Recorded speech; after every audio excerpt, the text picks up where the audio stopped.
patterns are going to out. Professor Channel mentioned a few research outputs which tried to estimate the effect of the COVID shock on world economy, by which the global GDP growth might shrink, and several studies have attempted to check for the duration period for which they are going to shrink. I just quickly look at the global GDP growth pre-COVID. What we can see, for many countries, we know there is a degree of correspondence with trade and GDP growth. If trade growth is declining, GDP for all the countries may not really rise. That perception we are also seeing here. For China, for instance, there is a decline in GDP growth rate for the last couple of years. India also witnessed a zigzag movement in the growth curve. Fluctuations are visible in European Union, US, and other economies as well. So, all the countries with the stress already there on their economy post-COVID, there is an expectation protectionism and associated lower trade relations may actually prevail. So, I just would refer to the World Economic Outlook by IMF, which has recently come and gave the projections for 2020 and 2021. What we can see for the year 2020, it is expected for all the countries there will be a negative GDP growth, which we can observe from the fourth column in the data series. 2021, the report projected a relatively higher GDP growth, but now looking at the trends in the 7th month of the year, looks like in the next review of World Economic Outlook, they have to revise the growth projection downward. Just I'll look at the second last column for a second. Here, what we are observing is the difference of World Economic Outlook projections in April 2020 and October 2019. So, what we see, a number of negative numbers are there, which shows there is a sharp fall in the growth projection from the October 2019 estimates. So, the world thinking of economy part is very good.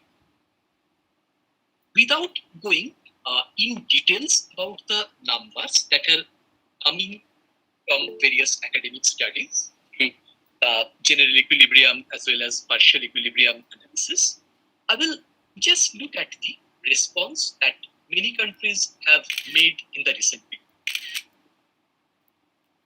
Whenever there is recession, we have protectionism, and in this case, what we had, all the countries from February, March onwards had a certain degree of lockdown, so the global supply chain actually got disrupted. So a number of restrictive measures officially came, and in the box at the bottom, I note all the export bans, export licensing, and import duty hikes the WTO member countries implemented. So it shows quite a few countries, actually almost all the WTO member countries, went for a trade restrictive measure. Now, if I just look into the general trend that is emerging in the global economy, in a lot many countries, we found there had been a labor market adjustments. Initially, a downward release of the unemployed workers in the labor pool, which created again a stress on the economy in short run, and a concern over the purchasing power of these households in the next quarters. So the circular flow of income, to what extent that can be managed. A more serious concern that we observed for India, for instance, we are one of the major recipient countries of the H-1B visa in US. We have observed the US has a stay on H-1B visa for a certain period. Beyond that, they can, of course, bring it back, but there is a possibility, looking at the labor market trends as well as policy deliberations within US that the current level of H-1B visa is definitely going to be downsized.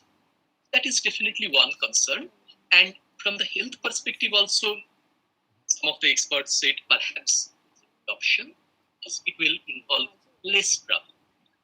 From opportunity part, when we think of the e-services, perhaps for Indian service providers, it might entail an opportunity.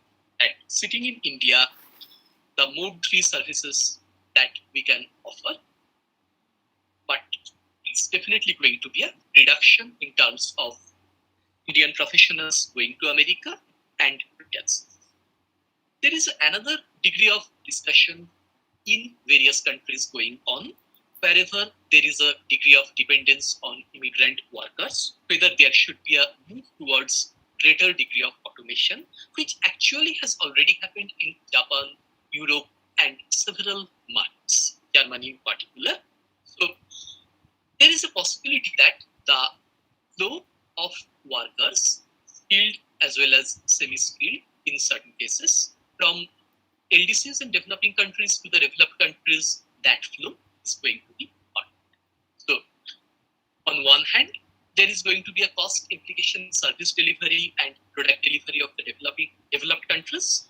On the other hand, in developing countries, which are already labor surplus to begin with, there is going to be a certain degree of implication there. We have also seen disruption in the supply chain of the MNCs.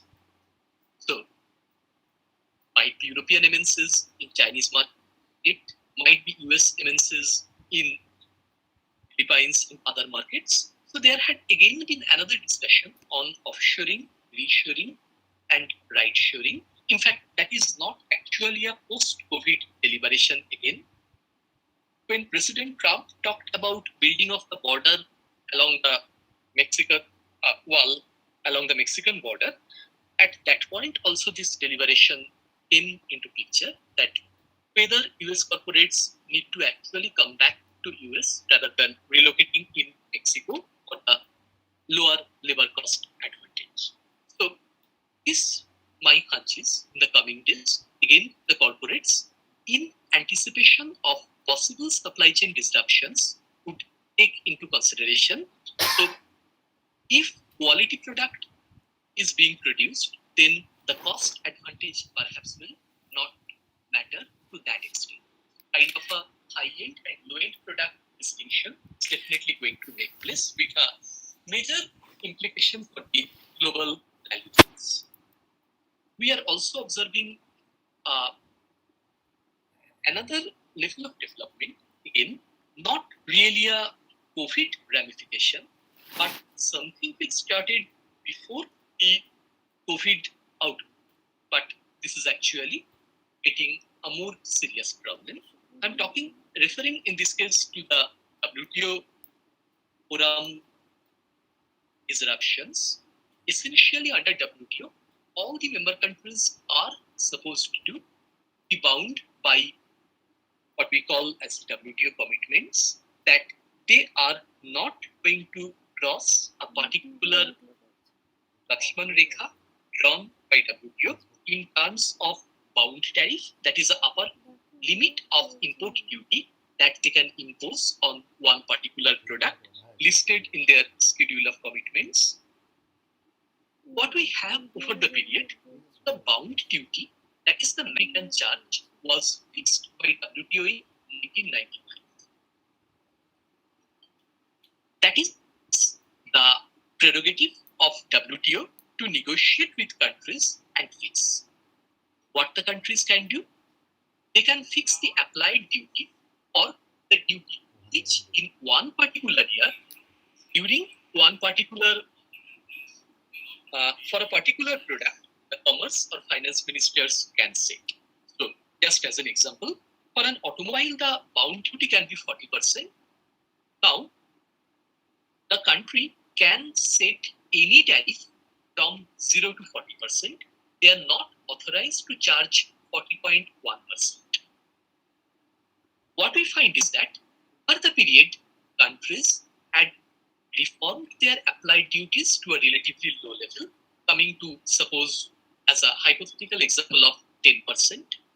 Now, we call the gap between applied duty decided by country and bound duty decided by WTO as the tariff quota or the tariff cushion.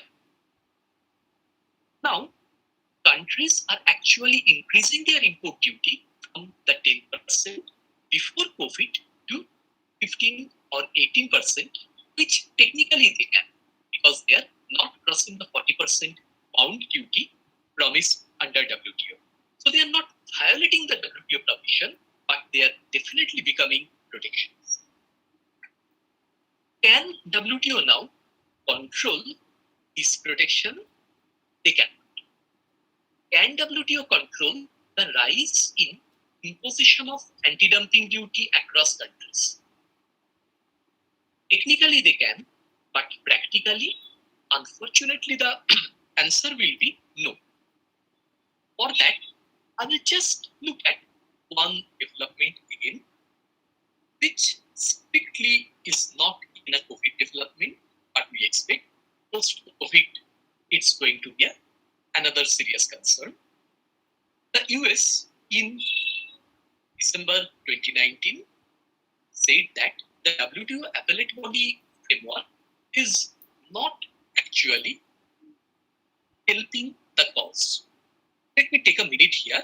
The idea of the WTO appellate body is, say, if China thinks India is imposing anti-dumping duty on Chinese export unfairly, they can approach the WTO dispute settlement panel, which is kind of a, we can say, high court. And if the high court decision, the two countries, either of the two parties, either the complainant or the respondent, they disagree to, they can move to the appellate body, the higher decision-making body of WTO. We can consider it equivalent to the Supreme Court.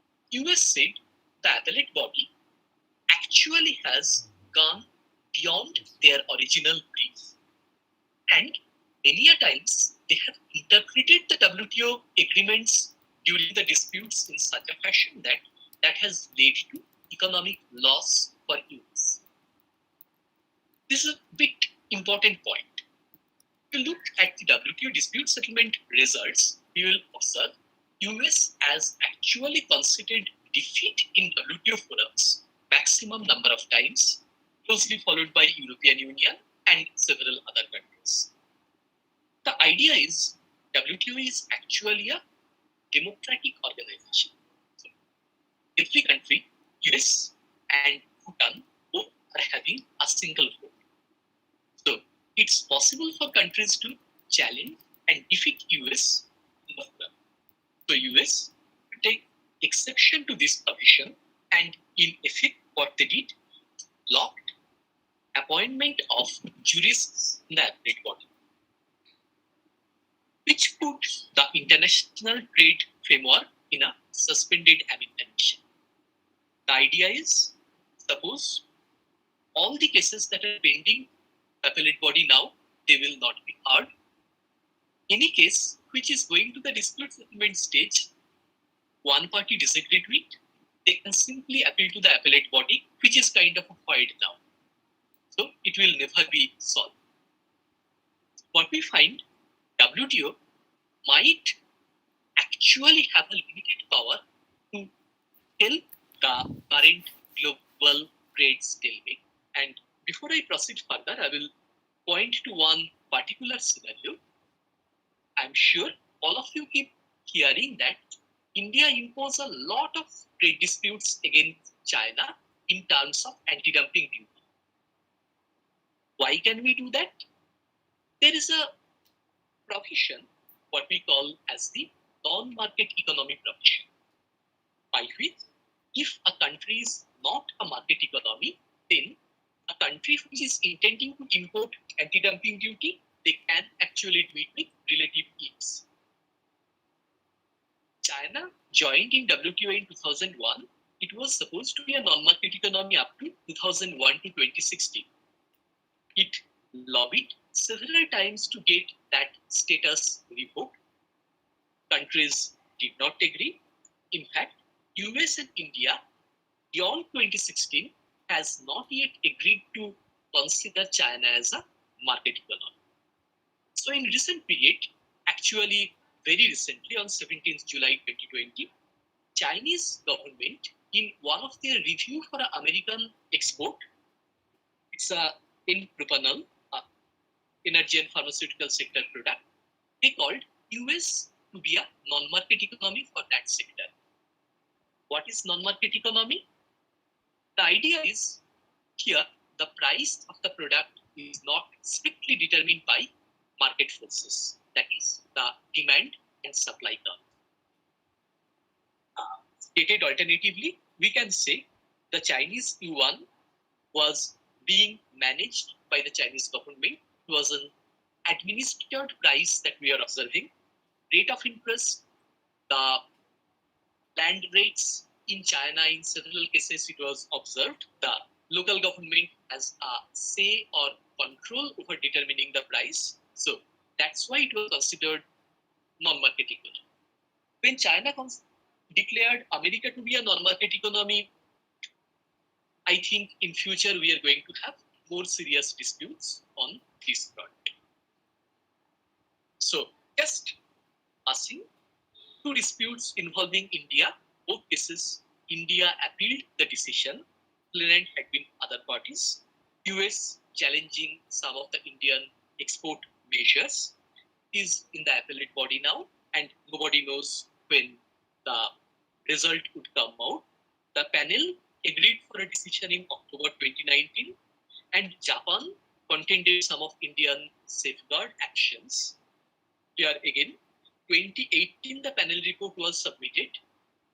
So we don't know again when the panel will come out. So any trade dispute that comes in the post-COVID scenario, we are not going to solve the dispute too quick. That's one of the practical challenges as far as the world economic trade-led growth recovery part is concerned. Let me very quickly, I think I have consumed most my time. Let me quickly come to some of Indian concerns. Again, I just look at the Indian economy very quickly, primarily from a trade perspective because I feel more comfortable in that domain.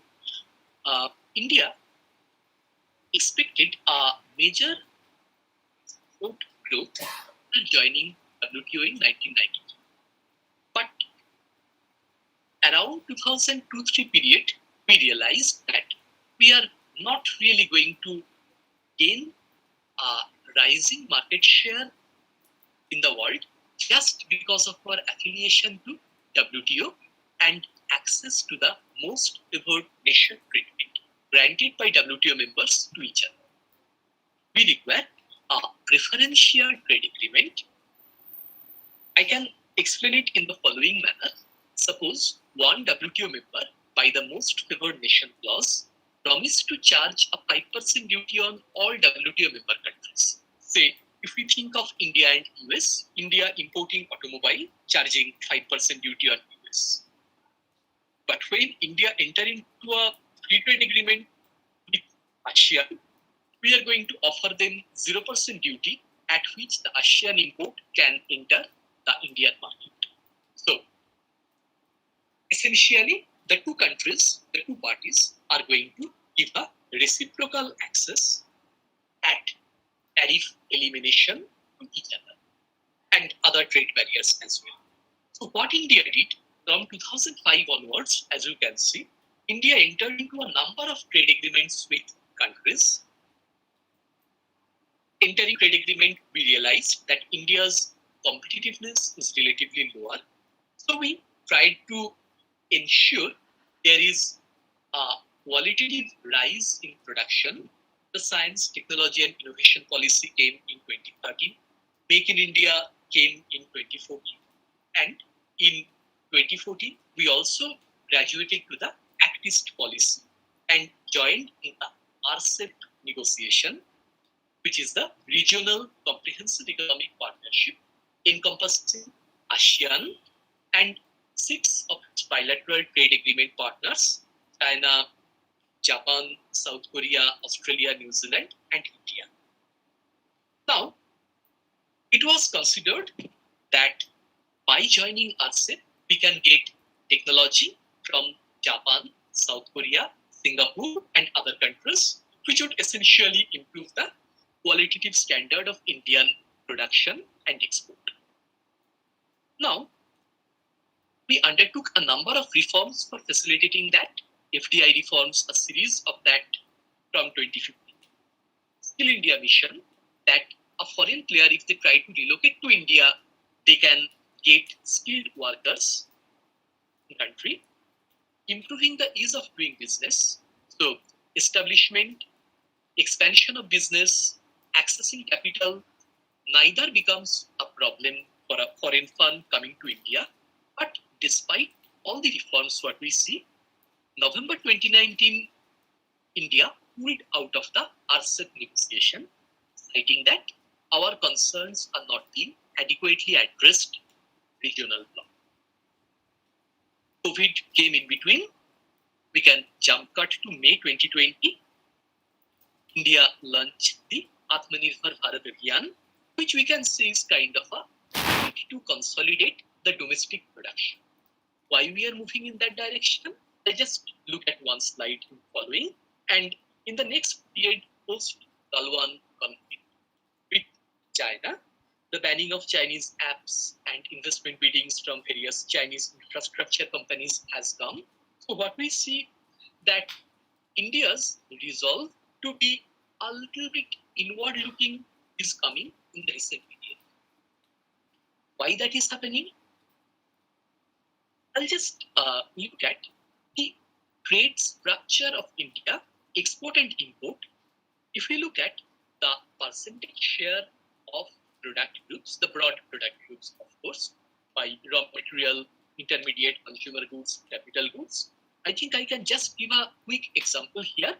If we think of cotton, that will be a raw material. If we think of fiber or fabric, or say buttons or zippers, if we talk about cotton jackets, that will be intermediate goods.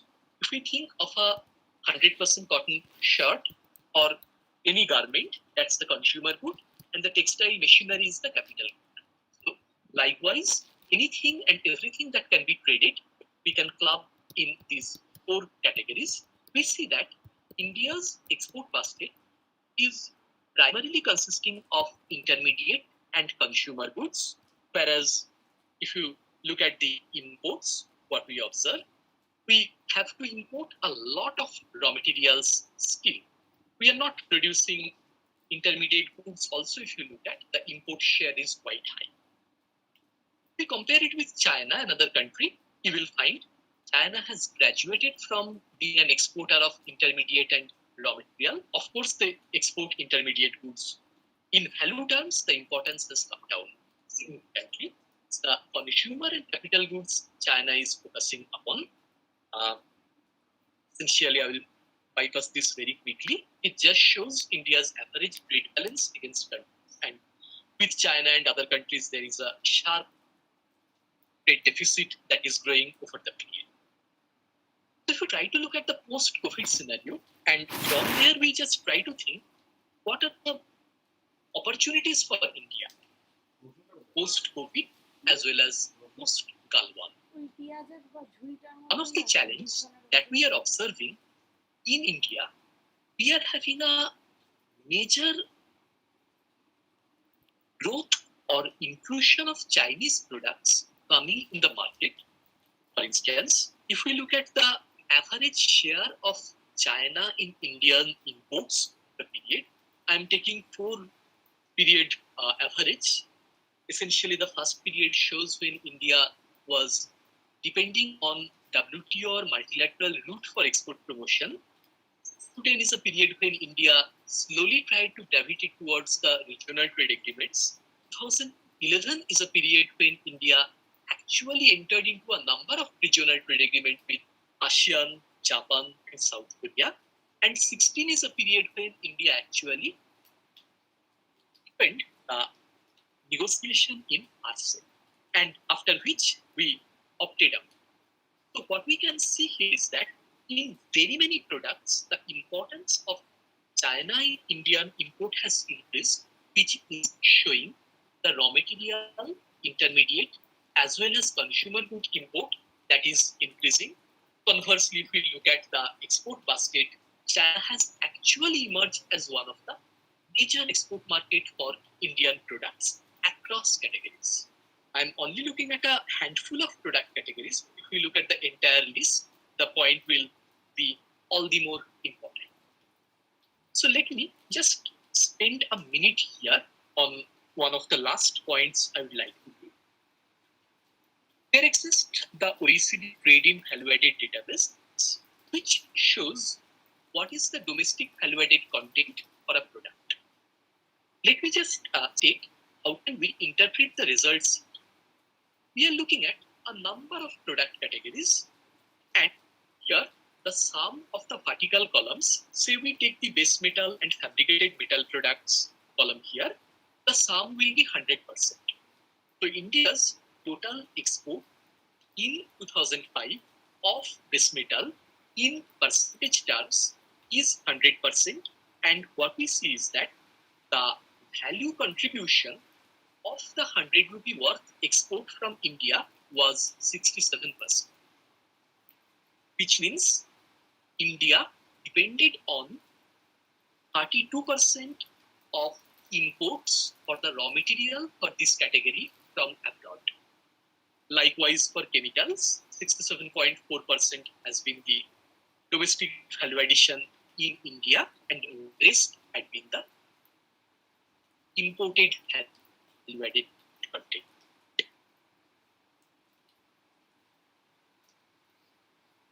Let's look at the Indian column, Indian row only, and we have China row as well. We see the value share of China in Indian export has increased significantly. But for very many product groups, the Indian domestic value addition is declining. There is a literature in trade, what we call as the smile curve theory. Those of you who are students of economics, you must have looked at the average cost curve, which is a U-shaped contour. The smile curve is also a U-shaped relation. Here the idea is often what we may find in a pre-liberalization period, a country might have a very high domestic value-added content, which is understandable. No import, high import duty, so domestic value addition high, not because of competitiveness, but because of lack of trade opportunity. The moment import reform takes place, we are going to find a rise in import and lower domestic value-added content.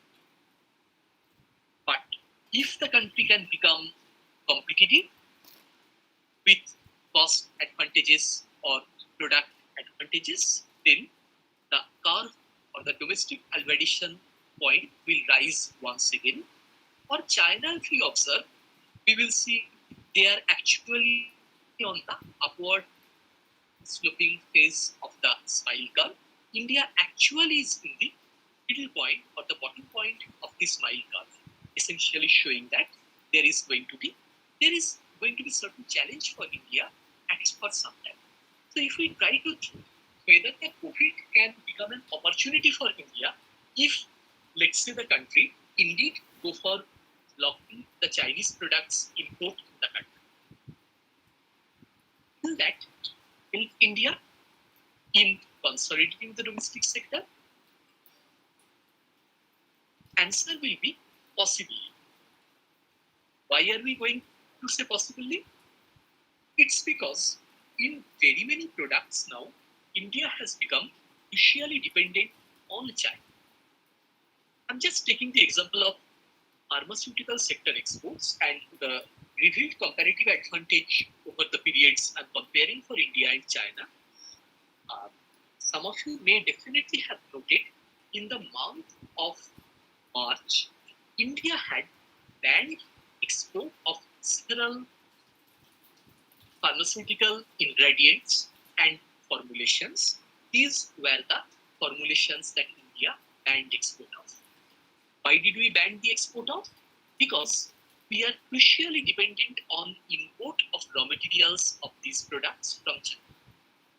When the global supply chain broke, it was not possible for India to become self-sufficient and ensure supply of medicine to the domestic populace. If we look at the numbers, you will find HS29, which shows the chemical products, and HS30 shows the pharmaceutical products. 29 are actually the raw materials. These are showing the chemicals, essentially the vitamin, for instance, and 30 is showing the medicine, actually, formulations made of various type of vitamins. What we observe, India is having an advantage in HS30 or pharmaceutical product, but lack the advantage. We look at the RCA or revealed comparative advantage numbers.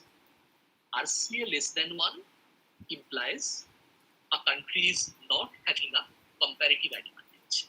RCA greater than 1 is good. What we observe, China lacked the RCA in HS30, but India lacked the comparative advantage in these products and several other products under HS29. So which means we have to really work on the upward supply chain of the pharmaceutical products, and only then we can have a realized advantage in other countries. Otherwise, with shortfall of the chemicals, we will not be able to be a globally established exporter. I'm just giving one product example. This actually would be extended for several other product categories. I think I have lost time. So sorry, let me just summarize in 2 minutes. So essentially, if we try to look at India's opportunities, we can say we can divide the products in two groups. One that requires a physical movement, that is, let's say, garments which must cross border to reach America or Australia, and virtual movements, products, services, which somebody sitting in Noida, Pune, or Bangalore or Hyderabad can deliver to any part of the world. And products for which there can be opportunities and threats. What we find, for certain luxuries and other products, there is going to be a possible export threat that might be generated, and certain products which are going to be necessities in the new normal, there is going to be an opportunity that is going to come. So, to conclude, what we see in the current context is that, one, the recession is going to continue because in each country we have witnessed a labor market readjustment, as a result of which the consumption rate recovery will not be very easy. Second, what we see in absence of WTO, when countries know that a strong WTO and dispute settlement body is there, they are going to be a bit fearful of the stick and behave. If WTO is going to be a toothless entity because there is no appellate body, countries are going to put certain retaliation against each other. What we see in China declaring US to be a non-market economy, and in the US presidential election year, I am not sure whether President Trump is going to take it lightly. The 17th July declaration by China, so I'm sure he's going to respond shortly. And in Indian context, what we find, the country has decided to be Atmanirbhar, but it actually has to do a meticulous planning, strategizing on how to develop the upstream supply chain, the raw material part and component, quality raw material part and component I should qualify, because otherwise how can you capture the global market? Even if we are able to enhance our efficiency, because Chinese intrusion in Indian market is going to be relatively lower, either by design or by the post-COVID new normal, we have to be aware that in other countries, the countries are increasing their tariff rate because their applied tariff is way below the boundary. So it's a very complex scenario that I see in today's world.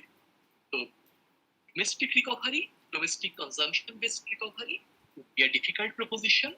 Trade-led recovery, that again because countries would have a selfish interest to be protectionist, and that actually would be a Nash equilibrium for all the countries from a selfish standpoint. So global economy may also suffer from the recession for a longer period. Let me stop here. Thank you.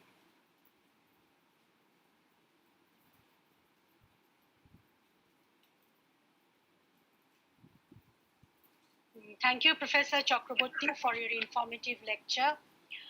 You have presented your analysis as a comparison of the pre-COVID and the post-COVID situation. And you have also done an extensive analysis of the trade scenario for India vis-a-vis China across all categories of goods.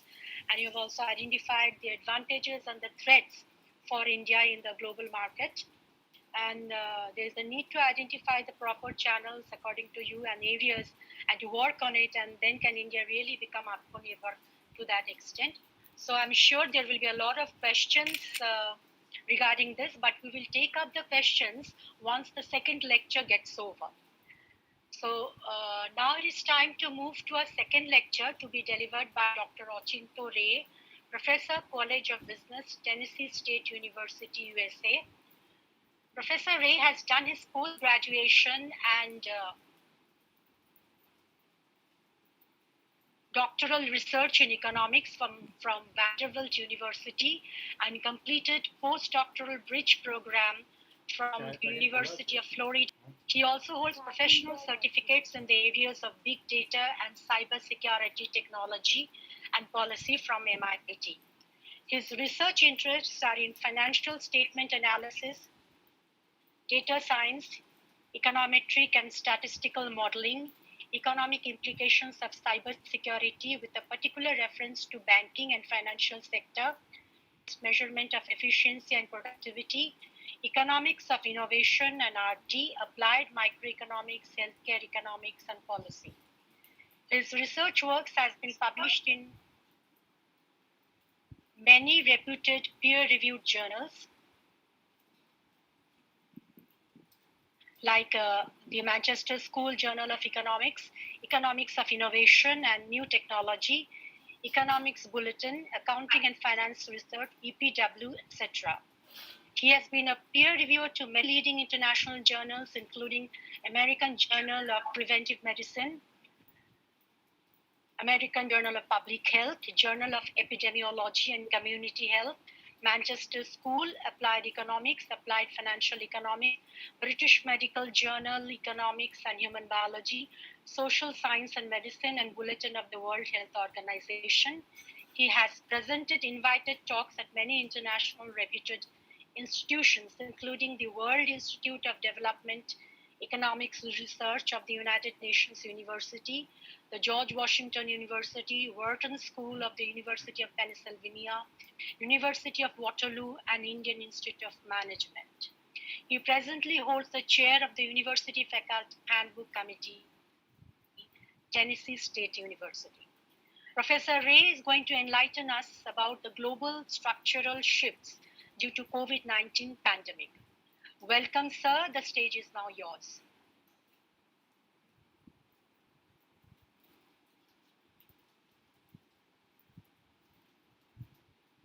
Professor Ochinto Ray.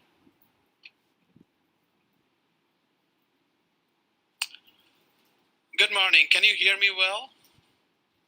Yes, definitely.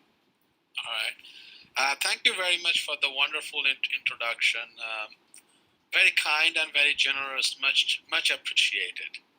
I really thank Professor Seth and Principal Sarangi for inviting me to this webinar this morning. And thank you, Professor Chakraborty. I have been listening very intently to your presentation, extremely elaborate. Actually, you have made my job very simple. because there are a lot of things that I should have gone over in my slides, but you have already presented them. So please allow me to share my screen. I have a small presentation that I want to bring in front of you. Let me see. Can you see my screen well? Okay. So I'll be talking about the COVID-19 induced structural shift.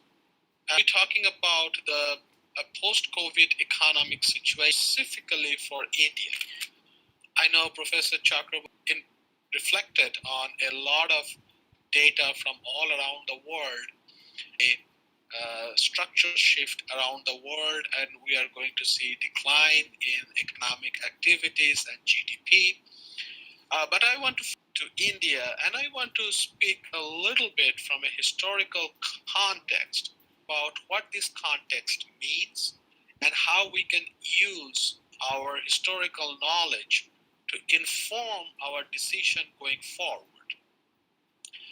So I have a little sign up list which is on the screen right here. Sign up on my list and occasional emails. Please feel free. So going forward, what does a pandemic do? Let's first think about economic implications of a pandemic. So first of all, pandemic inflicts significant amount of morbidity and mortality. So morbidity is basically involving diseases which make people incapacitated for either a short term or a long term. And it turns out that COVID-19 pandemic is becoming not only a mortality burden, but a significant morbidity burden, especially as it relates to the cardiovascular health and the renal health and the pulmonary health.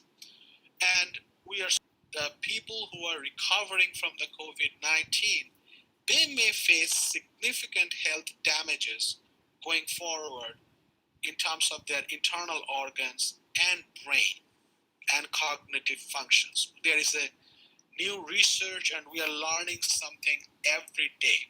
So we'll probably keep on learning for months and years and probably decades to come.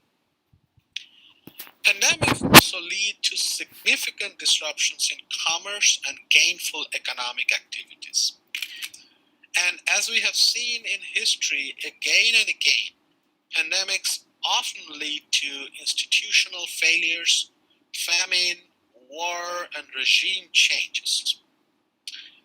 And we have also noticed over pandemic histories over thousands of years that pandemics can lead to long-term population dynamic changes and their generations to come. So it is not like a short-term phenomenon that happens once in a while and then we go back to normal and everything is back to the happy days. Usually that doesn't happen. It never happened. Let me put that way. So how is the current situation looking now? The situation is actually very, very worrisome.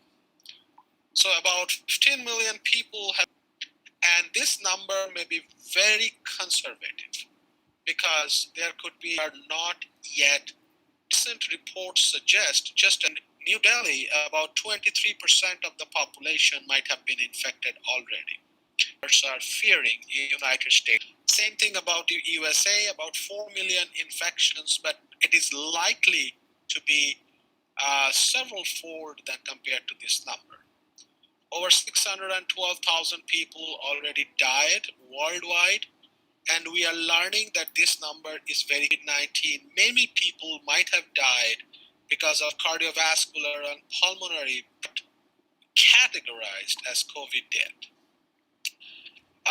This is the second bullet point is basically mostly US, but there are some international component to that about $4 trillion in municipal bonds and $10 trillion in corporate bonds may be severely stressed because the local economies are suffering and the corporations are following the international news. The Federal Reserve of the United States has started purchasing corporate bonds and municipal bonds in some situations. At the bottom of the market in March, over $82 trillion of money might have been lost. We might have gotten back some of it, but the jury is still out there. In the United States, well over 40 million people have filed for initial employment since mid-March. This is well over a quarter of the US labor force. Things haven't been this bad since early 1930s during the time of Great Depression. If you look at the US $1 billion have been wiped off.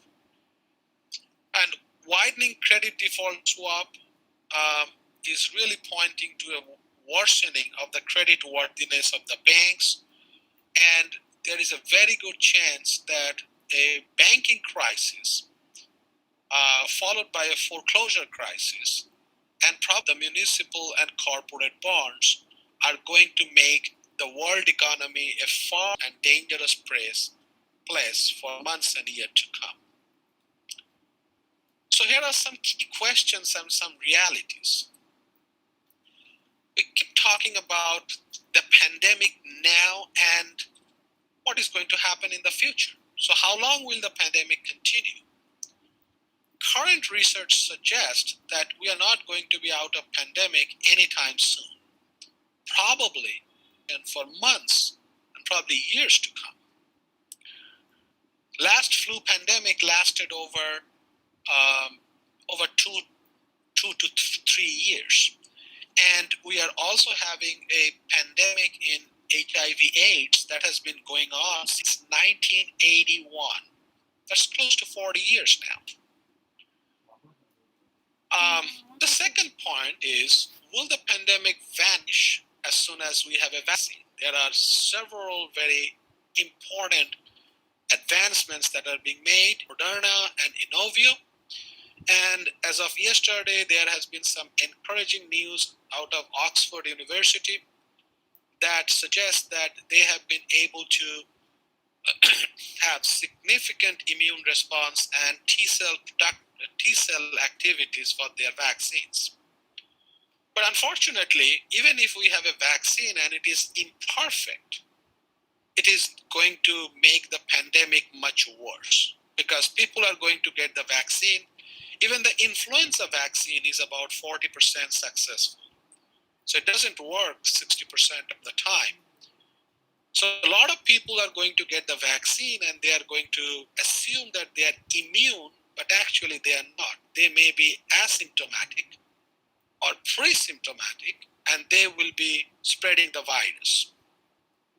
So a recent paper by Thelums and Vora in Games and Economics, they talked about a mathematical model based on game theory, which says that an imperfect vaccine may actually worsen the pandemic. The next question is, are we going to go back to the good old days as soon as we have a vaccine? And we will be able to, this reality is, the answer is no.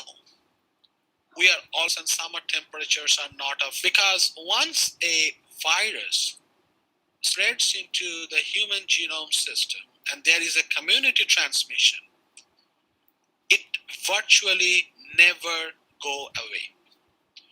Just to give you some pointer, the influenza epidemic that happened back early 1900s, 1918, 1920, and a couple of times afterwards, including in 1950s, we are still about 100,000 people die every year in the United States from influenza. So basically, we are not going to see a situation that the COVID is going to magically vanish from the world. Much better. We may know prophylactic that are going to be working. We may be having higher healthcare capacity to deal with them. Maybe people are going that way will be able to manage the situation better, but it's not going to be a magic. And we are in a recession right now, and we are heading possibly towards a depression. So the next question is, how long will the economic distress last? The reality is that probably for a long time to come. Now, you may not get that by looking at the stock market, because the stock market has recovered considerably, especially in the Dow Jones and NASDAQ and NYSE since March. But that probably is not a right way of looking at the things, as we are going to see going forward. So let's look at the history of pandemic a little bit. Pandemic is nothing new in the history of human civilization. 3000 BC, it's called Heimin Manga. The pandemic wiped out the chance to bury everyone properly. They put all the bodies in a pit, and it is very... During the time in typhoid fever or something like Ebola might have killed about 100,000 Athenians. About 165 to 180 AD, about 5 million people might have been killed because of smallpox. And it really brought the Roman Empire to its knees. About 10% of the world population, around 540. It did a great amount of harm to the Byzantine Empire, and the Byzantine Empire lost most of its power after that plague. And of course, one of the greatest history lessons is the Black Death, or the bubonic plague of 1346 to 1353, that wiped out over half of Europe's population. Think about that number. Over half of Europe's population died in 1346 to 1353. About 100 million people and infected about 500 million people all over the world. We have also seen the AIDS pandemic that killed about 35 million people since 1981. So the history of pandemic is very, very sobering. And if we look at those numbers of death and destruction and fall of the history lessons are very, very sobering. In fact, when the smallpox virus and the bacteria was going on, at some point of time, about 5,000 people were dying in Rome every day. And empires fall because of that kind of population loss. So what happens? In some situations, the economic distress that is caused by different kind of pandemics lead to wide kind of disruptions, including the disruptions in supply chain and food market and agriculture because of not availability of people. If the whole villages are wiped out, then there is nobody left to cultivate the land. So let's look at some of the history in recent British India. In 1757, the East India Company won the Battle of Plassey, and they looted a great deal of money, about 2.5 million pounds, from Bengal Treasury. Out of that, Robert Clive pocketed about 234,000 pounds. It made him one of the richest self-made person in entire Europe. In 1765, Shah Alam granted Diwani to East India Company. And between 1765, stock price of the East India Company doubled in London Stock Exchange. But what happened in 1972 is very interesting. There was a big disruption because of Bengal, and East India Company stock left the East India Company with a liability of 2.5 million pounds in debt. I'm talking about 1800s. They could be worth hundreds of millions of pounds or probably in billions. So when that happened, East India Company's financially led to 30 banks disrupting the global trade to a considerable extent. So the problem was partially solved by Charles Cornwallis through Permanent Settlement Act of 1793. And this is the same Governor General of Bengal after he lost to George Washington in a battle and thrown out of the USA. So British really rehabilitated him from United States to Kolkata. We can take home. That large systemic shocks like famine, war, pandemic can have serious negative economic implications, leading to widespread financial crisis, trade disruptions, bank failures that can happen through contagion and cross-border transmission, both monetary and trade channels. I think Professor Chakraborty has spoken eloquently about the trade channels, and it was a delight to hear him talk about that. Very, very timely discussion. So what are the key pressure points that we are actually facing these days? Since there is a great deal of business disruption, and it is leading to significant amount of financial distress. So businesses are failing. By some estimates, about 50 to 60% of US restaurants are going to fail because people are simply not going out and eating, no matter how safe or unsafe it is. So businesses fail, layoffs are happening, unemployment are surging, and tax revenues are dwindling. So that is leading to significant financial stress, and it's a systemic stress. It is not a stress particularly to any city, state, or country. Because of contagion, it is traveling all over the world.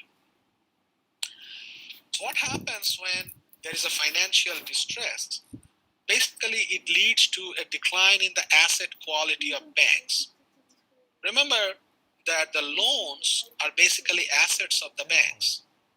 And the assets become bad assets if the people who are borrowing, they are dead. So that leads to the toxic assets or the bad assets or the non-performing assets. Different names, same thing, different countries. So a large part of the assets of global banking structure are going to become bad debt, and that will be highly difficult to recover. So the central banks will probably have to step very, very significantly. Not only that, there is a worry that the consumer loan segment is also getting worse. And that is also declining the asset quality, the mortgages, credit cards, consumer loans like car loans and all that. I think they are called EMIs in India, and they are called APRs in the US. So if people don't have jobs, mortgages, in fact, about a quarter of the US mortgages were delinquent. And how do people pay back their credit card loans? So these are all significant questions. The fact that governments and central banks may run out of resources because there is a limit to which one can print money.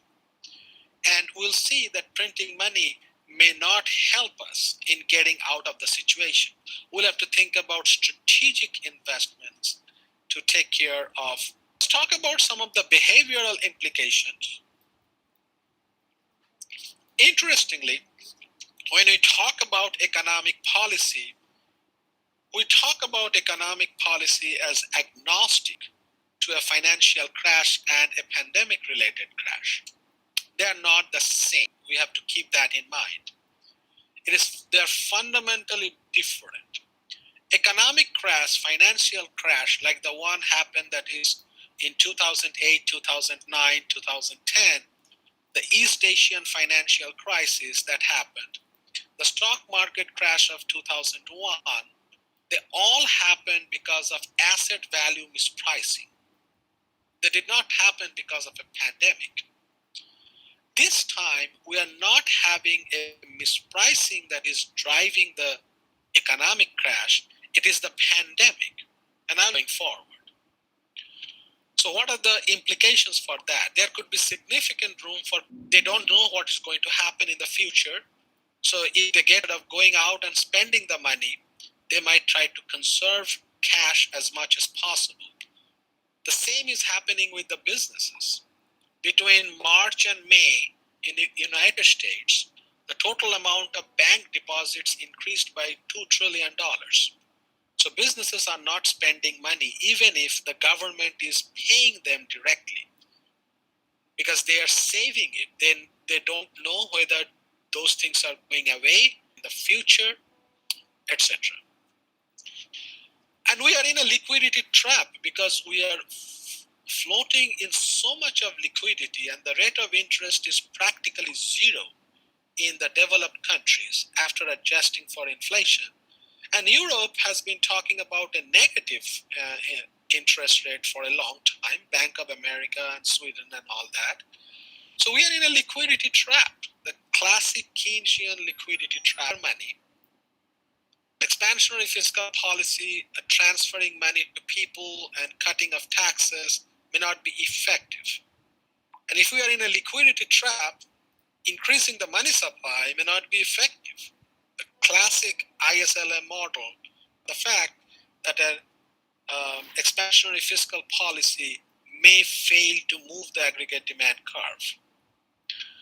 So feared high savings, and individuals and businesses are using it as a hedge against potential disease, death, and unemployment. So this is a fundamentally different situation. So let's think about a world. Let's think about what can happen post. Now, I keep talking to a large number of corporate executives from Fortune 500. Many of them are deciding to keep their employees at home. Facebook is, Google is, Microsoft is, also from Deloitte, Ernst & Young, PricewaterhouseCoopers, many other companies. So basically, if a lot of employees are working from home, they are not going to be using the ride share for commuting like Uber, Ola, Lyft, so on and so forth. A lot of commercial real estate is going to be empty because offices are now going to move to homes. So that may have impact on the commercial real estate market also, something that we haven't started fully understanding yet. And imagine what is going to happen if company events are moving online, like what we are doing right now, Microsoft Teams. Instead of meeting in large groups in a hotel, like if this conference happened in a normal time, probably we'll all be meeting in a hotel room somewhere. And that would mean a great deal of expenditure on hotel and food and other things, which are now going away. We are just meeting virtually. All that consumption is lost. So that could have tremendous pressure on several sectors, including food service industry. We may have money in our pocket, but we simply do not want to go out and eat in a restaurant, fearing contamination and infection. So that may have significant impact on the food service industry. And as much as 40 to 60% of restaurants in the United States are facing bankruptcy. Now, the same thing can happen for consumer purchase behavior. Instead of going to the malls and movie theaters, consumers can start shopping online.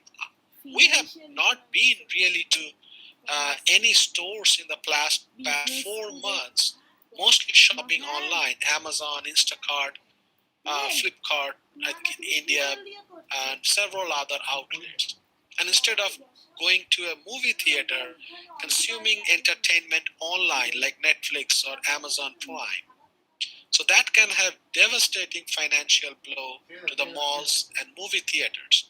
And by the way, these are not magically going to go away. They are going to be staying with us for months. Tourists restricting travel. that can affect the airline industry, the hotel industry, the rideshare industry, so on and so forth. Think about what is happening this summer and beyond. Usually the colleges are closed, the universities are in summer vacation, and we take trips around the world. This is for the first time in my experience in a long time that we as a family never took a trip, never got on a plane, never been to any tourist destination, to Asia and other parts of North America and so on and so forth. So that's a great deal of downward pressure to hotel industry, restaurants, airlines, Uber, Ola, all those kind of stuff. Excuse me. Let's continue in that trend. Events things.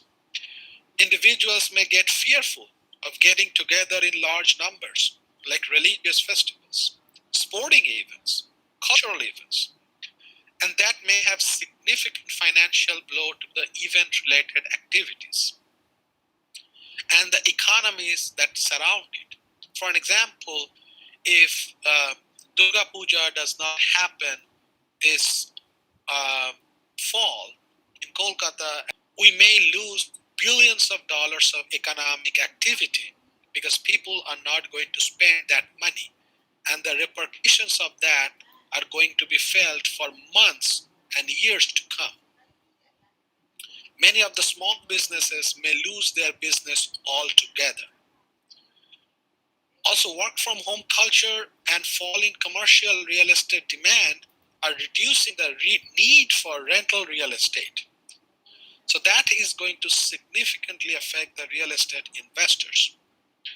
And they are facing bankruptcy in many parts of the world, including but not limited to United States. Reduction in demand for commute, and that can affect the automobile industry. Because if we are going to stay at home, we are not going to drive our cars that much. These days, my family and our friends, we hardly drive. We might go to store to pick up something, but sometimes we can have an entire week when we did not even drive. So that means the automobile depreciation is going down, and that may reduce the demand. But all is not bad. We do know that a reduction in vehicular pollution may lead to better air quality. Reduction in air pollution and related, if the roads are not congested, worldwide we have seen a decline in traffic injuries and death. And we are also seeing an improvement in emotional and mental health because people are staying home and they are spending more times with their friends and family and with their children and parents. And they are not commuting, they are having a health impact. And in fact, in the United States, I don't know the data in India yet, but in United States, actually not counting the COVID, the other deaths have fallen in the last 6 months, which is a very, very interesting outcome. So let's think about a cost-benefit analysis. So there are some positive effects, like we have, let me try to center it as far as possible. So we have some positive, lower air pollution, better cardiorespiratory health, less stress, better emotional and mental health, so on and so forth. So these are some positive effects. People are not commuting, they're saving a lot of time, they may be spending a lot of time with their friends and family, they are not losing money because their car is depreciating or having flat tires, their cardiovascular health is improving. So these are all positive effects. Then we have many negative effects. So for an example, rising farm closures, bankruptcies, structural unemployment, real estate market crash, budget deficits at local, state. Let's call B as our benefits and C as our cost. Very simple. So what does that mean? So net benefit must be equal to the benefit minus cost. The net benefits are no lesser than the cost. So as long as the benefits exceed the cost, the social welfare is going to go up. But there is only so much you can get in terms of the benefit. The great deal of challenge actually lies in how to, because if we can reduce the cost, we can already make the net benefit go up. So we need to think about deliberate structural change to reduce the C. Because if this part goes down, then basically the net benefit is going to go up. Very simple. It is not complicated at all. So what do we have to do? We have to think strategically. We cannot use the policy prescriptions for normal times to think about a structural change during the pandemic times, because that I mentioned, like people may be fearful of going out. People may be working from home. They may not go out to eat in restaurants. They may not go to the malls and movie theaters. So just by having an expansionary fiscal policy is not going to be helpful because of paradox of thrift and the guiding principles I talked about. So going forward, what do we have to do? We have to think about all the challenges that are keeping our C, or this cost part, high. So let's think about the Indian situation. While 20 smartphone, only 11% of the households have any kind of computer.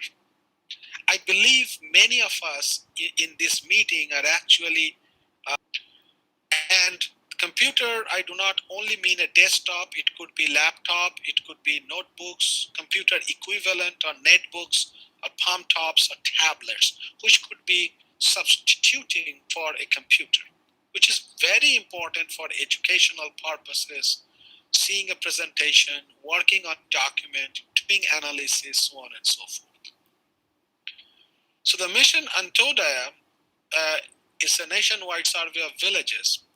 It showed that 16% of Indian households received just a third, maybe a little bit of electricity daily. 33% received about half a day, give or take, and less than half received half a day or more of electricity. So, and in rural and urban electrification might have happened, but still we have a long way to go before the grid stability and power supply is effective. The challenges are even worse for households which have members between 5 and 24. Only 8%, less than 1 out of 10 of the households have a computer and an internet connection. So there is a great deal of digital divide and gap. So talking about the digitization of the economy and a digital education system and telemedicine and all these things may be very difficult with poor power supply, not having the right device, and so on and so forth. So significant opportunities to improve. There are more challenges. About 73 million Indian families lack access to decent housing. And then there is a climate change. If we think that the COVID-19 problem is challenging for us, think about what is happening with the climate change. Recent research from Stanford suggests that India's GDP could fall by as much as 900. And COVID will seem like a good day going forward. We also have challenges in terms of very, very poor healthcare sector. India has 0.7 beds per 1,000 population, and this is data coming from the World Bank. From then, some of the poorest sub-Saharan countries like Tanzania, Ghana, Sudan, Malawi, Rwanda, and Botswana. Even they have more beds per 1,000 people. And India has only 0.9 thousand people against the OECD average about 2.9. So not only there is a structural problem right here in terms of the technology, in terms of the electricity, in terms of the infrastructure, but also in terms of housing, challenges faced by climate change. In fact, I have a commentary in EPW earlier this year talking about India's challenges, South Asia's challenges in groundwater access and what it can do to the economy and healthcare sector. So these are going to be the roadblocks for taking advantage of some of the opportunities that may be present right now. But all is not bad. There are significant strengths that are worth noting. Widespread attention because of outstanding space and technology capabilities and all that, and other extraterrestrial explorations. As Professor Chakraborty was talking about, India's drug market is extremely strong, and about 60% of the global vaccines are produced in India. And that is a significant market power that India enjoys globally. And this is becoming even more pronounced when it comes to biotechnology. By the end of 2016, there were more than 1,000 biotechnology startups in India, and almost half of them were established in previous 5 years. And in 2016, the biotech industry was valued at about $11 billion, and it was forecast to go to $100 billion by 2025. And this is coming from Nature, one of the most highly respected journals in the world. And also, there has been massive progress in renewable energy, installed renewable power generation capacity, and basically there has been a great deal of growth, CAGR of about 17.33% between FY 16 to 20. So these are all good. Logical power, space technology, biotech sector. So not all is bad in the world. A lot of important, good advancements have happened. The question is, how can we go from the challenges to success? And this is where the structural shift really comes into play. So significant opportunities are emerging, and we are probably defining the contours of a new economic order. So what will this new economic order will entail? So first, we have to think about sustainable economic activities. Why? We need to think about sustainable carbon neutral economy and digital and internet enabled because of the challenges. So let me go out and think about the challenges that we are facing. About 92% drop in GDP by 2100 because of climate change. So these are some of the challenges that we are facing. So significant opportunities involve in these three ways: sustainable economic activities, building a carbon neutral economy, and also mass coverage in terms of internet enabled technologies, what is called the Internet of Things. A fundamental structural technological change that we are going to see in the 21st century. So we have seen the agricultural sectors defining changes. We have seen the industrial revolution. We have seen the digital revolution. We have seen the social media. And now we are starting to see the revolution in artificial intelligence and Internet of Things. So India could be a leader in the world community in all of the above. So think about some simple ways that this structural change can go to reduce C. So what is the C? Let me remind you again, let me go up there when we talk about this cost benefit situation. So B are the positive effects, which is helping the situation. C are the costs.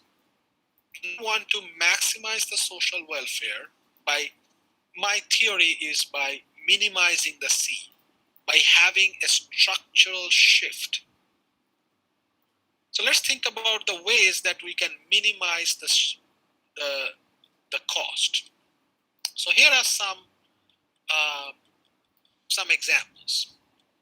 So think about what we can do by making massive investment to end digital divide. Imagine that top for every Indian aged about 5 to 24. Basically, that will be about 450 million additional devices. So it could fundamentally transform the economy because everybody will be connected. Broadband internet connectivity, something that make this happen for every Indian youth, children, teenagers, and young adults.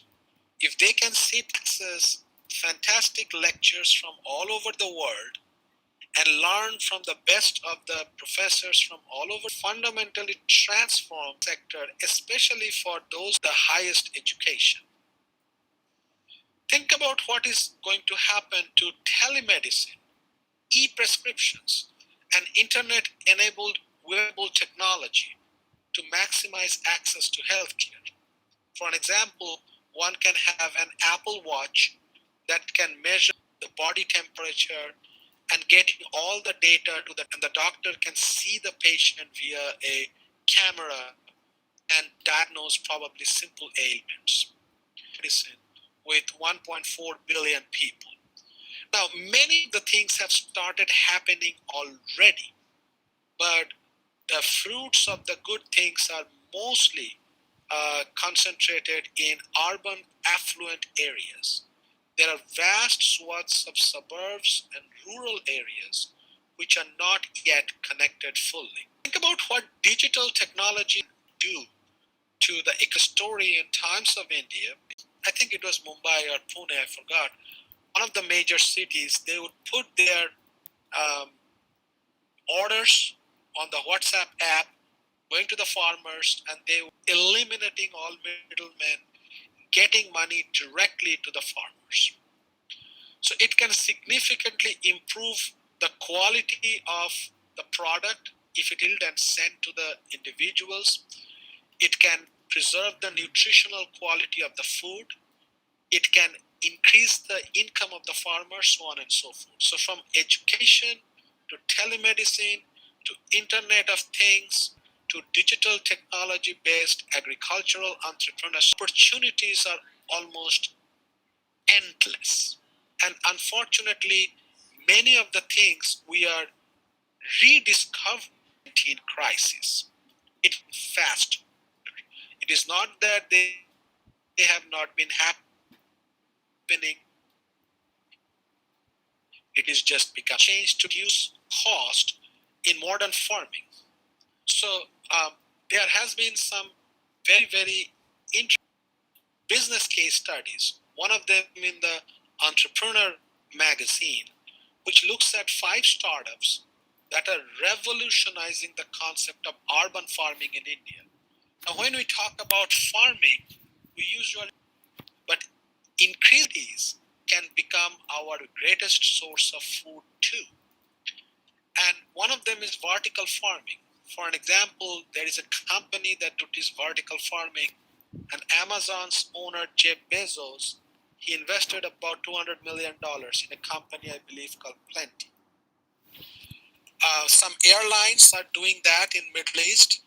So basically, these are large indoor farming with minimal water and soil requirements. We can think about hydroponics and aquaponics, water around time. the local communities, and that can transform the economy in a fundamentally way. And it has already been happening. Actually help a move to that direction. Let's think about another very simple structural change to reduce the cost, building the foundation of a carbon neutral economy.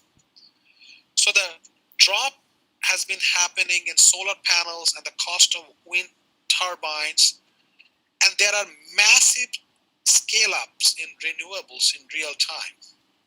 And there is significant opportunity to electrify the entire transportation sector. And that employment dependence on foreign oil that can reduce the import duties, and that can better the trade situations for India.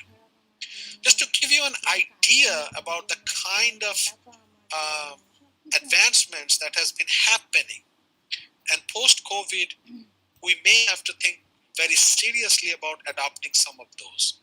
Then run for almost 1,500 miles.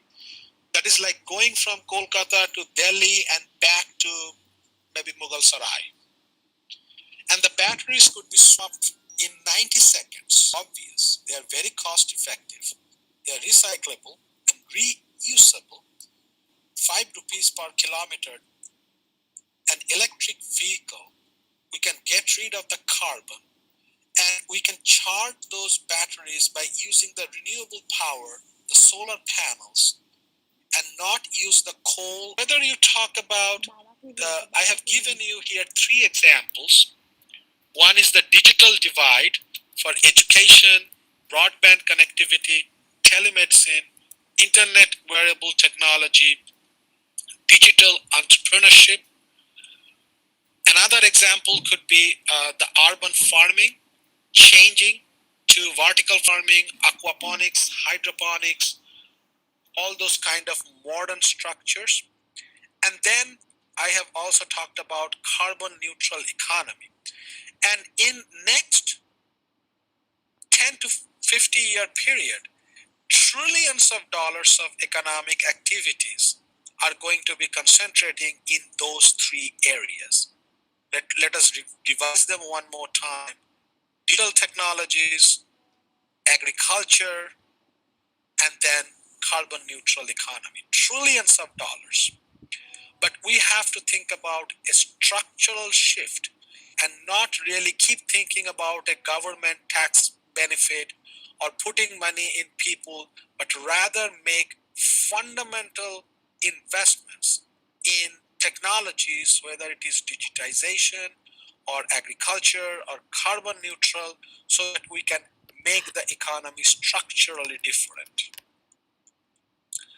So in summary, the current and immediate future looks quite worrisome. I don't want to come and tell you that don't worry, this COVID is temporary, it is going to go away sooner than you think. Probably none of the above.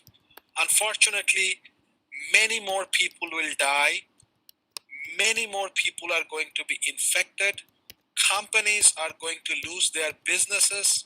Cities, states, and countries may see significant financial distress. And even if we have a vaccine, it may get the problem worse, because as we have that, there could be challenges with an imperfect vaccine mathematically. Also, the health and economy will not be rapid. So it is not like everything will be good come August or September or October, because we're just seeing the beginning of a bad outcome. We are worrying about the lockdowns, we are worrying pandemic, but there is a domino effect that is going to play out. It is truly a black swan once in a century, and we are really living history. And we'll have to get ready to live. We have to mentally prepare that this COVID is not going to go away. It is going to, like influenza has not gone away, just like plague kills people ill. It is not a significant health challenge, but plague still kills people. We are also seeing other diseases, including the avian influenza, the Zika virus, and many. We are also going to see the relative ineffectiveness of the fiscal and monetary policies. So we have to start thinking to not, we cannot keep thinking about pushing the liquidity, getting significant investments, whether that is a carbon neutral economy or to be seeing much changes. It will be a battle for the years to come. So in summary, I view that India has a tremendous opportunity. In fact, I strongly believe India has a unique opportunities. It's really once in a century chance to lead the world in achieving a fast, robust, equitable, and sustainable recovery going forward. And a couple of things before I wrap up. There is an excellent resource that is called COVID Economics. These are vetted and real-time papers by CEPR, Central for Policy Research. They have already published hundreds of research papers looking at many different aspects of COVID. There has been very recent studies about how we can rebuild our economies post-COVID by the World Bank. We are looking at it in Bloomberg and several other papers from venerable sources like sites, and many of them, let me go back and show you the site. I am actually and I have a little website here. If you want to know more about that, sometimes I send out, and I welcome all of you to sign up on that list so that you are going to get future emails from me about the research that I'm learning. And with that, thank you very much for your kind attention, and thank you for inviting me to this wonderful, wonderful meeting. And I'll stop sharing my screen now, and I look forward to your questions. Thank you. Thank you, Dr. Ray, for your erudite lecture. The crisis brought about by the pandemic, the challenges, but also the strong points and the avenues to overcome these challenges for a country like India so as to make the so-called net benefit go up.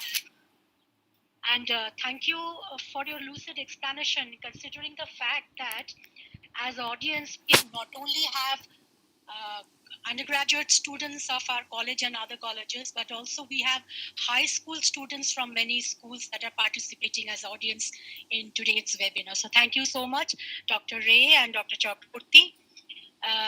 The floor is actually now open for questions, and I would request Dr. Shamotmita Sheth of the Department of Economics and the joint convener of this webinar to moderate the Q&A session. Over to you, Dr. Sheth.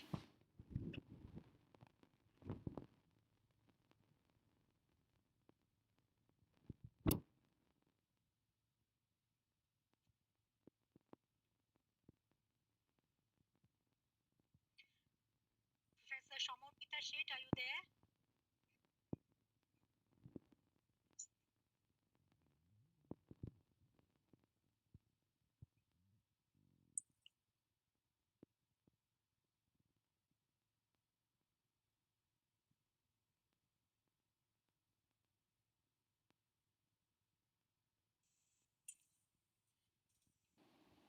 I think there is some technical problems that is going on.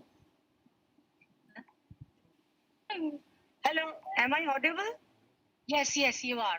Please go on. Okay. Sorry. First of all, the question for Dr. Chakraborty. The question is coming from Snigdha Chowdhury. Many countries are in the race to launch a vaccine. US, UK, Italy, and India are in the first in the race, will sit on a pile of wealth. If India comes first in the race, how will it affect the Indian economy, and how will it define India in the global market? For Dr. Chakraborty. Okay, thanks for the question. For the answer, Let me thank Professor Ray for his detailed presentation. I really enjoyed and benefited from his points. To answer the question, we see we are all reading about the development regarding vaccine and other tests, etc., that are going on in India today. It would definitely who are able to develop it and market in the global scenario.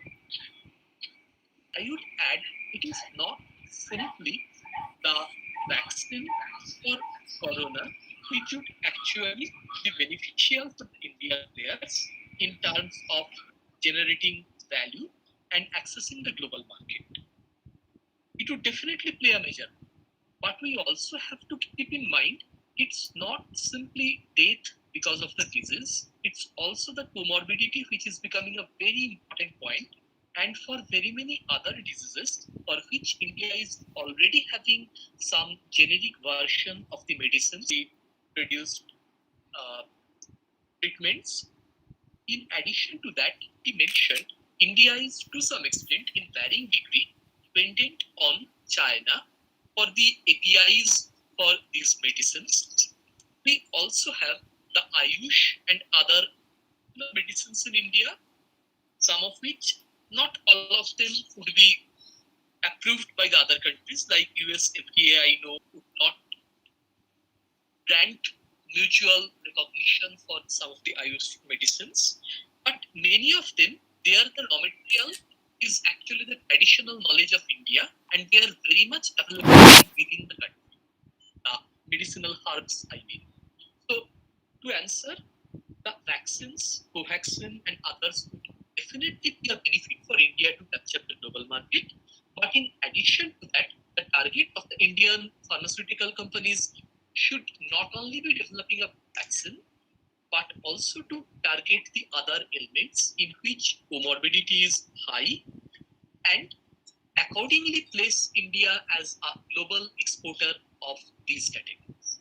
Taken everything together, India would definitely add tremendous value, domestic employment, and export opportunities.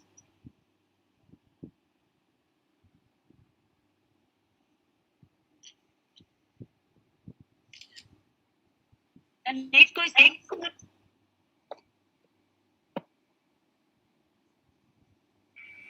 The next question is coming from Oishorjo Kundu. This is also for Dr. Chakraborty. As India aims to move towards a phase of self-dependence, my question is, how shall the efficiency be enhanced in the process through inward-oriented policy without competition?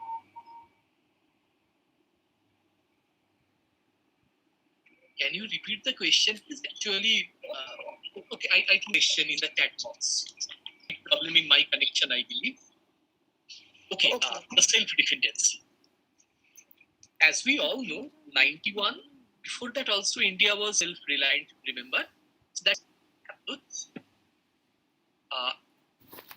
When we started to go for the multilateral trade openness, WTO, and then the regional trade agreements from 2004-5 onwards, we essentially are depending on economies of scale. In traditional, typical trade literature, what we are saying for only domestic consumers, there is going to be limited number of units that they are going to produce. Now, if they are producing for the world as a whole, which is actually the advantage enjoyed by China, there is going to be the economies of scale benefits. Now, the point here is that India is going for self-dependency definitely, but we are not going to go against the export-oriented development model. We are very much having our tact. So, to answer you, here the inward-oriented policy, my hunch is it is going to be only to ensure, secure that the manufacturing sector, currently the import of raw material part and component is kind of killing the middle segment of the Indian industry. So we try to consolidate that. We very much want the highest level of the industrial stage of production to be active, have the final assembly in India. Just to give an example, if we suppose try to export Bajaj Auto or Maruti vehicles from India today, the price of a Maruti vehicle can be 5 lakh, but currently part and components they are at 5 lakh. That is a loss in India in terms of domestic value addition. Now, of Maruti, who would that be? Maruti is going to purchase the clutch funds. They are going to purchase the nut and bolts or other part and component from the tier 3 and tier 4 firms who would definitely be SMEs. India is, when we say we are going to be looking for self-dependency, we are trying to protect the tier 3, tier 4, essentially the SME firms. At the same time, you must have noted some of the American MNCs, at least in the month of April and May, there was discussion if they can relocate from China to India, give of COVID in China. Now we see in China, of course, people don't believe the number completely that China is reporting.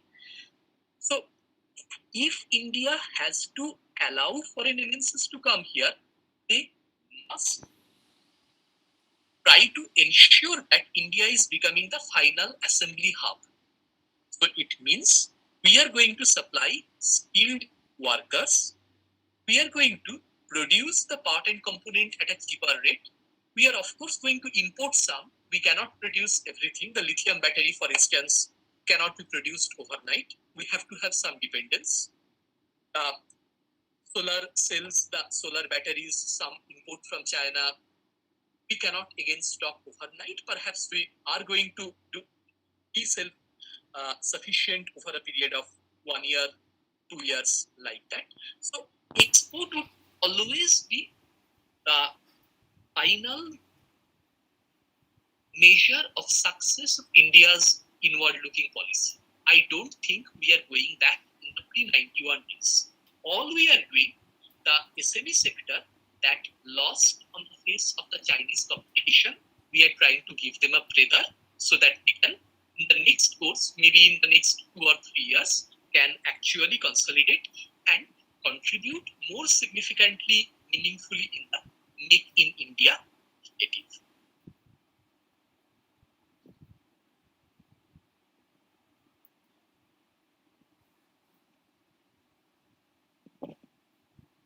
Next question, Shamurpita.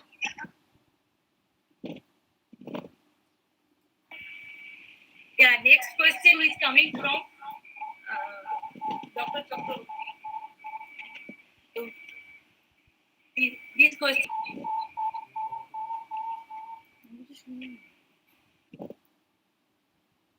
is a situation of mutual understanding and win-win strategy.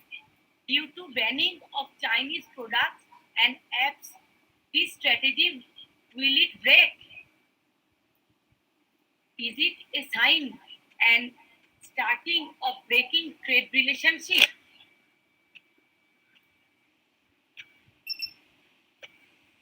Is it a breaking of globalization policy? Will it create a negative vibration? Sir, can you show this through game theory? Okay. Can I repeat? Should I repeat? No, it's okay. I have found the chat box. So, okay, to answer the question, what we can say is that it's very true. What we are doing is that it's a super regional trade agreement that all the major countries of the world are part of that. And essentially, here the idea is once WTO give a dictum that countries must, let's say, lower the use of anti-dumping duty, reduce tariff, all countries follow that. In contrast to it, just think there are around 164 WTO member countries if all of them negotiate bilaterally. So, how many negotiating groups that will form? 164 countries with 2 negotiating groups each, the country pairs. That way, WTO, what we call is, it's a tremendous improvement in the transaction cost of negotiation. It's definitely a win-win strategy for all the countries. Now coming back, it is to answer your last question first. Game theory is extensively used for understanding all the WTO agreements and the WTO participation in general. We can look at WTO either from a trade barrier literature. We can look at WTO from the contract theory part, that it's a contract between the countries and a country should not renege the contract. Or we can think of a game that whether duty on the other country, and if the other country retaliates, what is going to be the potential loss. So in a game tree form, a country is always thinking, if they don't do anything, what is the payoff? Imposes the anti-dumping duty, other country does not do anything, it's definitely a gain for that country.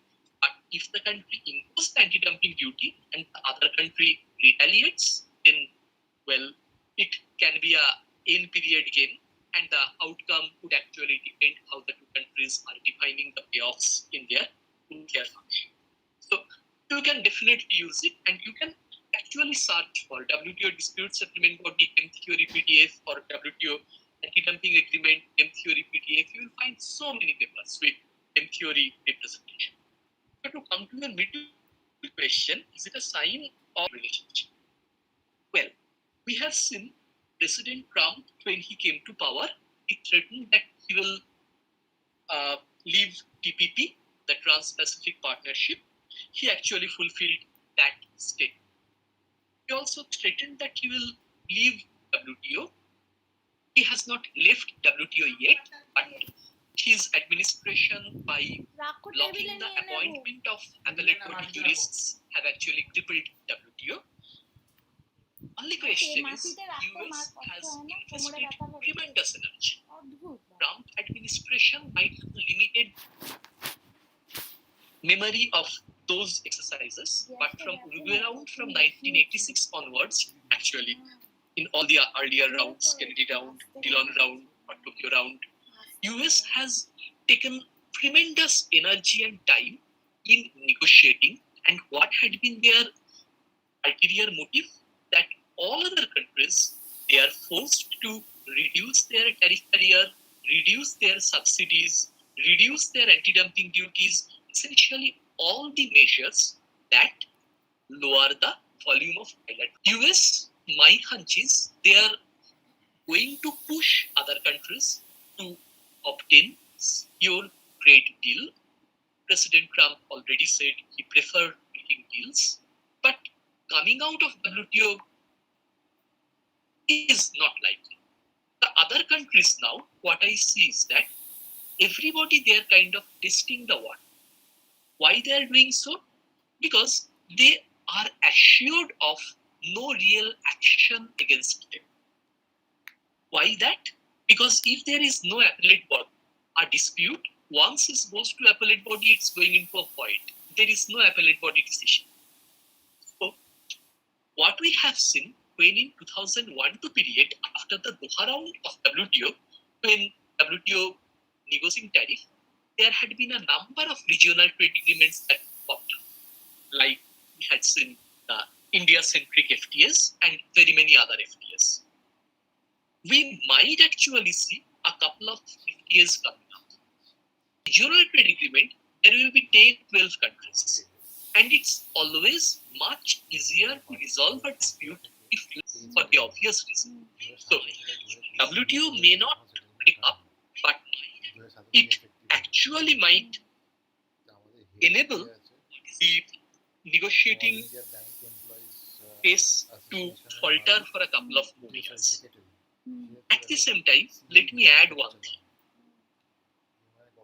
WTO came into existence in 1995 with 86 to 94 Uruguay round negotiation. Why? It was easier for us to form the WTO at that point of time. You will realize in 80s there had been a couple of financial sector stress that has happened. Iraq-Iran war, so the oil price movement happened, the Gulf War, oil price ramification happened. Everything taken together, both developed and developing countries felt the urge to come and close a deal. Everybody felt if the other party can be controlled, bound to form a trade discipline, it will help everybody. So we may never go. Actually, after 1 or 2 years, if all the countries are feeling a sufficient stress, they might actually agree for the next round of real WTO reform, which is currently stalled.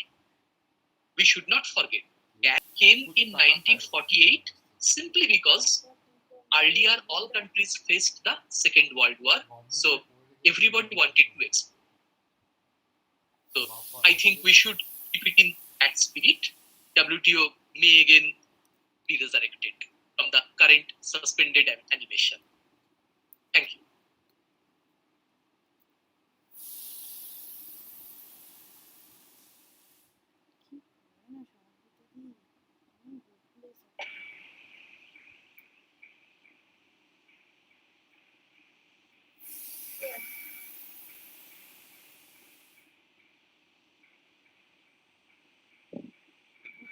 The next question, Shamurpita. Now that question is for Dr. Ray.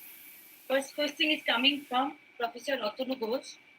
What is your opinion about Atmanirbhar Bharat with so much of dependency on imports in certain sectors? Dr. Ray. Well, Atmanirbhar statement. What it basically says that we want to make a lot of things clean, and there is no problem with that. Every country has an industrial policy, an agricultural policy, and a trade policy which supports the domestic production, which supports a preference for domestic employment. So Atmanirbhar Bharat is basically an aspirational statement, and it must be an aspirational statement because once we are considering the systemic, the global system, to depend on the simple comparative advantage of trade will be a mistake. And recently we have started understanding how that might be the case. Classical economics literature would look at the comparative advantage and they will figure out where we can produce something at the cheapest possible cost, and then we can exchange goods and services across the border to increase welfare. That's the classic comparative advantage theory. And there is a corollary to that, which is the comparative advantage by Professor Porter.